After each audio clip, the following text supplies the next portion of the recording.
Through history, the territory inside the borders of Pakistan witnessed large civilizations, wars, development, religions, and reforms. In this video, we will advance rapidly through some important events that existed here. Modern humans are thought to have arrived on Pakistan between 73,000 and 55,000 years ago. Settled life, which farming and pastoralism, started around 7000 BC. People worked in agriculture and in domestication of animals like goats, sheep, or cattle. By 4500 BC, settled life had become more widespread, and in time evolved into the Indus Valley Civilization, one of the earliest civilizations. Indus Valley Civilization, as well as ancient Egypt or Mesopotamia, was noted for developing new techniques in handicraft, metallurgy, development. It's believed to be the first civilization to use wheeled transport in the form of bullock carts, and also used boats. The route which traversed the Indus Valley, linking the Central Asia, the Indian subcontinent, and the Orient, have attracted people from far places. In the beginning of the second millennium BC, climate change with persistent drought led to the abandonment of the urban centers of the Indus Valley civilization. Its population resettled in smaller villages and mixed with Indo-Aryan tribes, who moved into other areas of the Indian subcontinent in several waves of migration, also driven by the effects of this climate change. The Vedic period, 1500 to 500 BC. As Indo-Aryans migrated and settled into the Indus Valley, along with them came their distinctive religious traditions and practices which fused with local culture. The initial early Vedic culture was a tribal, pastoral society, centered in the Indus Valley, of what is today Pakistan. During this period, the Vedas, the oldest scriptures of Hinduism, were composed. The Vedic tribes remained in the Indus Valley by 6th century BC. These tribes fought against one another and were vulnerable against possible outsiders or invasions. King Darius I of the Achaemenid Empire took advantage of the opportunity and planned for an invasion. The Indus Valley was a major objective for the Persian Empire, and other earlier incursions and campaigns existed in the Indus River. In 518 BC, Darius led his army through the Khyber Pass, eventually reaching the Arabian Sea coast in Sindh by 516 BC.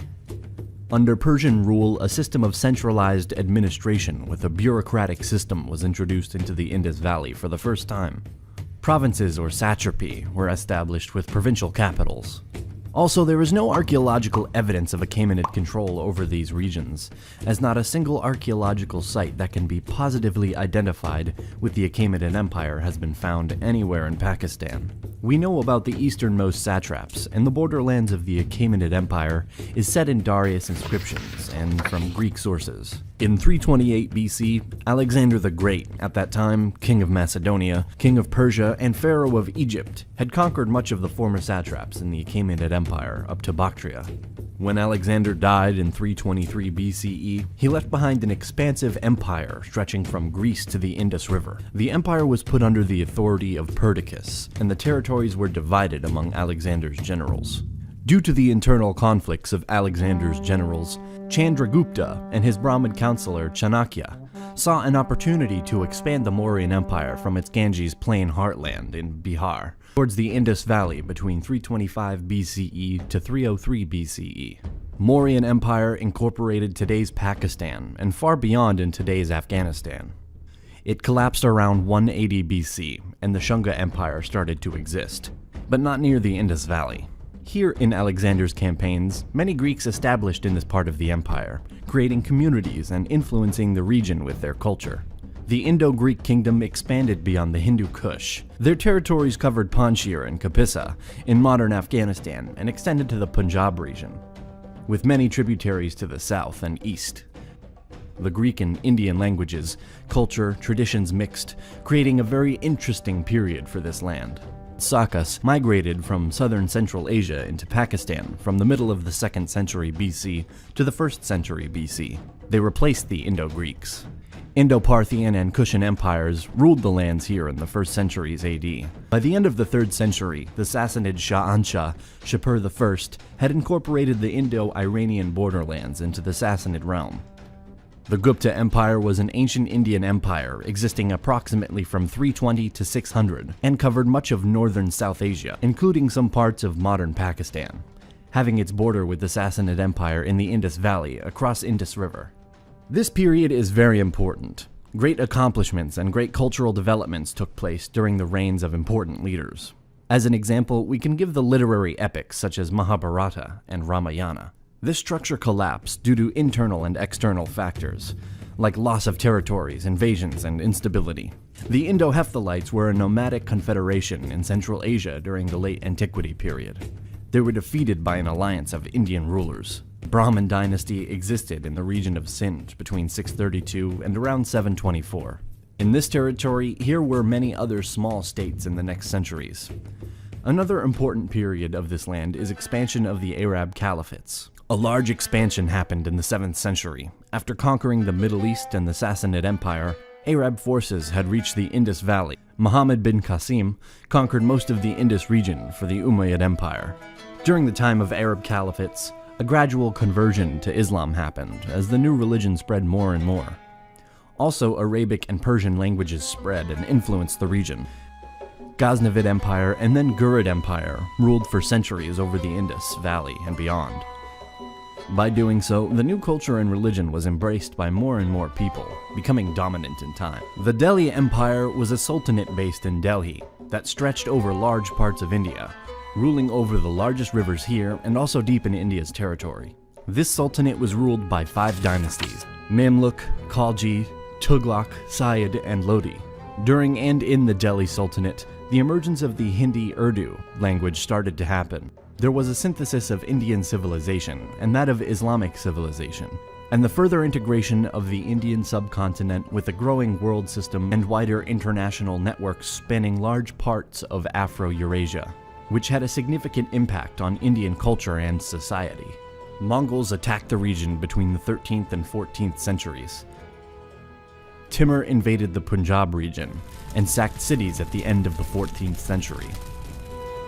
The First Battle of Panipat was fought between the invading forces of Babur and the Lodi kingdom. It took place in North India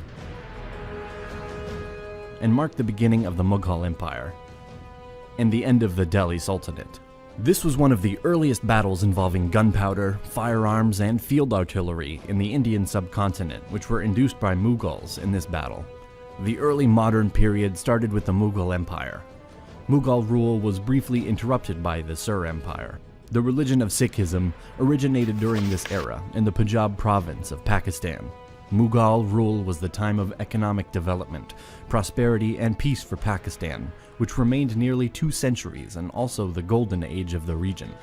They were responsible for spreading Urdu and built many masjids, mausoleums, madrasas, and forts in Pakistan. The period was marked by economic activity, excellence in painting, and magnificent architecture. The Mughal dynasty greatly influenced the art, architecture, culture of today's Pakistan. During the decline of Mughal in the late 18th and early 19th century, the other dynasties invaded and then controlled the region. Over these lands ruled the Durrani Empire, the Marathas, and the Sikh Empire. Most of the territory of modern Pakistan was occupied by the East India Company of the British Empire. A series of conflicts followed in the region, in which the British fought local rulers, Sikhs and Afghans. Pakistan became part of British rule later than other parts of South Asia, and it stayed this way until the 14th of August, 1947, when Pakistan gained independence. The 2 provinces of British India, Punjab and Bengal, were divided along religious lines. Violence and conflicts existed between the Hindus, Sikhs, and Muslims, and millions migrated to the new borders in some exchanges of population. The dispute over Kashmir escalated into the first war between India and Pakistan. Constitution in 1956 led to Pakistan declaring itself an Islamic republic, with the adoption of a parliamentary democratic system of government. Another conflict with India will happen that took place between April 1965 and September 1965. Economic grievances and political disenfranchisement in East Pakistan led to violent political tensions, escalating into a civil war. Then, another conflict with India. Pakistan was defeated in the war, and this led to the Bangladesh independence. Between 1971 to 1977, Zulfikar Ali Bhutto creates an Islamic socialist system. In 1977, after a coup, Zulfikar Ali Bhutto is executed. The Islamic law is imposed. Political crises, new elections, and instabilities existed until this day. Also, an important fact of the period of modern Pakistan is their population boom. If in this region lived 35 million when they achieved independence, by 1990 here lived around 100 million, and today more than 200 million people. The history of Pakistan, from ancient civilizations to modern times. Pakistan's land has witnessed the rise and fall of great civilizations, powerful empires, and revolutionary changes that shaped not only the region, but also the world. In this video, we will take a fast-paced journey through Pakistan's rich and complex history, from prehistoric times to the modern history, from the dawn of civilization to the modern prehistoric era. The dawn of civilization BCE, prehistoric era. The land that is now Pakistan has been home to human life. The land for tens of thousands of years has been home to human life. That modern humans arrived here between 73,000 and 55,000 arrived here between 73,000 and 55,000.